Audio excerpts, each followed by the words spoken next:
Well, Robert and Kristen back at the Oscars again here in just a few weeks.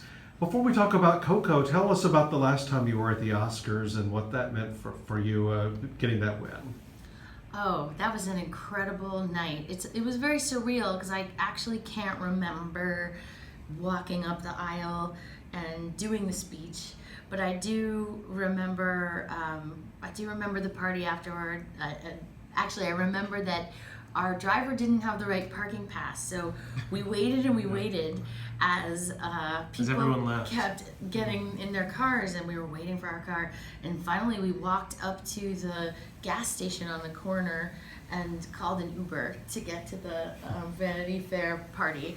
And that was a great moment in real life. Real life chat. Hashtag perspective. I loved the speech that night. Went back and watched that this past weekend. Memorable, creative. Tell us about just your thought process putting that together. That was, it really came from the fact that Idina Menzel rhymed with Kristen Bell. And I thought, we can't pass that up. And then I just started writing them all down and realized everybody's name involved in this rhymes. Let's make it a little rhyming thing. And I knew that I really wanted to do a shout out to my two daughters, because half of why we do what we do is to make the world a better place for them. And so hoping that our kids could grow up in a time that women don't feel like they have to be so perfect, and that true love can expand from just having a prince come kiss you and save you from your problems. I like the idea that there's a world that's all changing.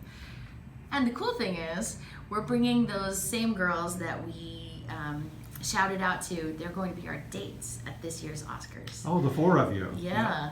Which is going to be great because we're in the middle of previews. We will be in the middle of previews for Frozen on Broadway, and we will have been working really hard.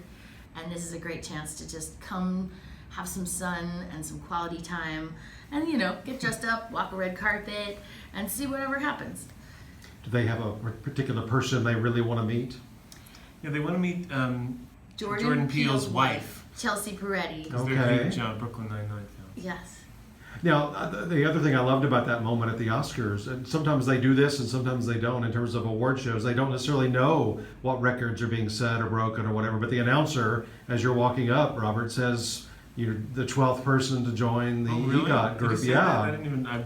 I have no memory of that. Of course, they get that from our website because we talk about this subject all the time. You guys are where it's at. You guys are great.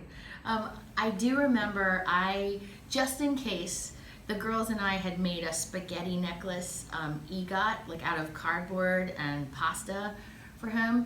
And I had to decide whether I was going to take that with me in my purse, and if we won, if I was going to give it to him on the stage, or if I should save it and have it backstage later. And I thought, Bobby will be so mad at me if I pull out this pasta necklace EGOT thing and he doesn't want to call attention to that. So I waited for a second, and we did it backstage in the press line instead. But I don't know, maybe I'll have a surprise for you this time. If we win. If we don't win, no surprise for you. What did it mean, Robert, joining that group of 12? It's not been done often. Yeah, I guess it's pretty rare, but to me, I look at the awards that I've been able to share, and not one of them is by myself. It's all shared with my collaborators. So I figure that what it means is that I'm a good collaborator, and that I pick really good collaborators, and we collaborate well. So or that you're just the secret sauce for everybody. That everybody needs a little Bobby Lopez in their life. Well, let's talk about Coco and Remember Me. I told you back, I think it was right after the Golden Globes, we saw each other in the hallway, and I said the thing I enjoyed the most about this song is a movie song often will be, once in the movie or over the end credits or something, but your song is the movie. I mean, the whole theme of the movie is wrapped around the song, and we hear it in all kinds of variations, different voices, different speeds, different tempos. Can you just talk about the relevance of the song to the movie? Well, so many projects sort of write the movie and then ask for songs later. And what's so incredible about the way that Lee Unkrich went about writing this song is that he knew he wanted to do a project where music was going to be the transformative, emotional climax of the film. And so he basically asked us to write a song, and he was going to build a movie around this song. And he challenged us very, very early on with writing a song that could mean one thing on the surface and then mean a completely different thing in a different context or arrangement, but could be the exact same song. And we were really jazzed to explore that challenge. Yeah, and I loved the idea of the backstory of this song, which was one songwriter wrote it for his daughter, and it was a beautiful expression of love from a father to a daughter. And then another songwriter killed him and stole the song and corrupted Spoiler alert. the meaning of it and made it all about him and all about flash and all about virtuosity. And to us, those two ideas of how a song is presented are antithetical, and they represent, the two choices you can take in art. One is all about you, and the other one is all about the audience. And we've always been on the side of all about the audience. Yeah, So anytime we find ourselves even creeping into Ernesto de la Cruz land, we're always like, pull it back. What are we doing that can give something? It's very hard as an artist to not want the applause or the attention or the award, but I find that that is a real quick way to get to misery. If you focus on that, it's so much more meaningful if you focus on how can somebody out there benefit from this very specific thing we have to say through a song.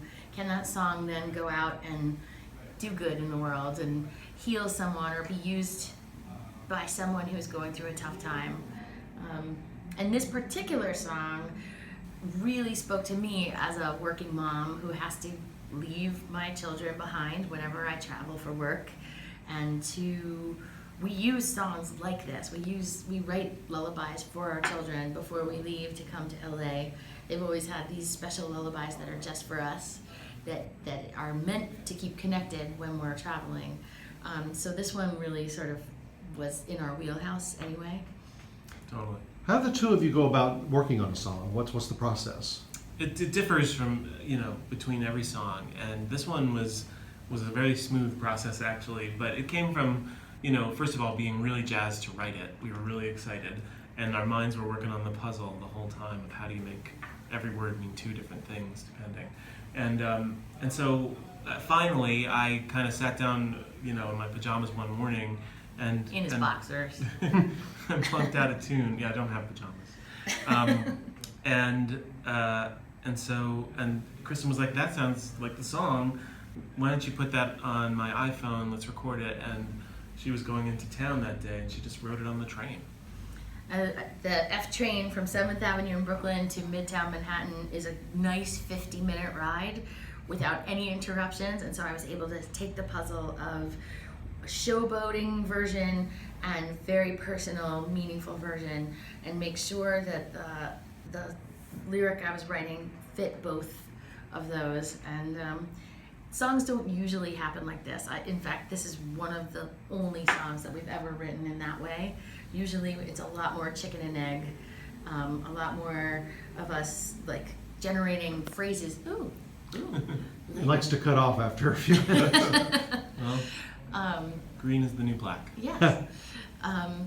Anyway, that's how the song got written. Those passengers on the train with you had no idea you were working on the next Pixar movie. No, that's for sure. And I was really lucky that a subway performer didn't come on the train, because it's very hard to write a song to a different tune when someone is singing like Stand By Your Man on the F train. And when you see a whole movie put together, let's say Coco in this particular case, what is that like for you? It was ecstatic this time. I mean, you're not always pleased because there's lots of little mistakes that could come between your work being interpreted in a way that resonates or doesn't. It's like a game of telephone Yeah. often, but in this case, the telephone, they just read our mind. And actually, they surpassed what we could have even imagined possible with the many different ways and the different renditions of our song. The mariachi version at the front It's so much fun. is like vibrant and like a Technicolor movie. Then the Hector version is so emotional. I can't watch that version. I can't watch the both lullaby versions without crying. And then they sprinkled 17 other little Easter egg versions throughout the film, which is like a deep dive into Mexican musicology. If you want, and it's all using Remember Me with all of the different genres of Mexican music. And we could not have asked for a little song that we wrote to be this like giant spine of this beautiful movie that celebrates all the things we care about: diversity, music, and family. One thing I love about Oscar season, you did yesterday, which is the Oscar nominee luncheon. I was watching, they actually recorded it this year to put on their YouTube channel, which I enjoyed watching. Oh, really? Like 35 minutes to get through the 175 people. But the two of you got announced back to back, and you just, everybody, but I was watching since I knew we would be talking today, you both just look so happy to be among that particular group. I'm always happy to be in this particular group. I mean, this is the last time we were nominated, we were not seated at the same table, and then when they called us up to that class picture, we were in different parts of the stage, so I was just feeling uncomfortable and scared to talk to anybody.